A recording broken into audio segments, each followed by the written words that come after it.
Now, in regards to water flow in the aquarium, if you do the maths on the pumps that this aquarium's got, you really have to assume that the aquarium has plenty of water flow. But actually, and the amount of surface agitation that's here is wonderful. But when you actually look at the corals themselves, they are moving around, but really nowhere near as much as I'd actually like, and especially for the amount of flow that the aquarium actually does have. And one of the issues that can be a problem is countercurrents.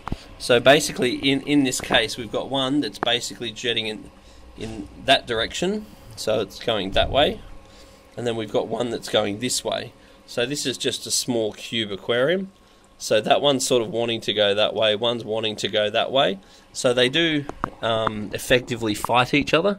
So that one uses energy to create a certain amount of flow, and that one uses energy to create a certain amount of flow.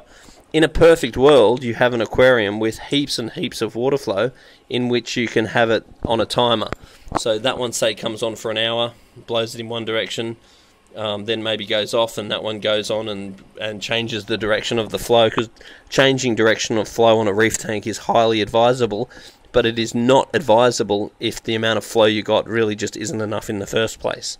If you don't have enough, it's much better to work with the kinetic energy instead of against the kinetic energy. And what I mean by that is kinetic energy is where you use movement to create movement.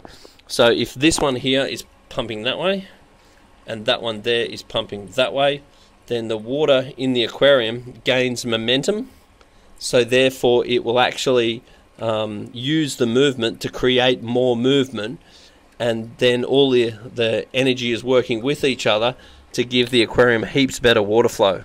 In this particular circumstance, I'm not really happy with the amount of water flow.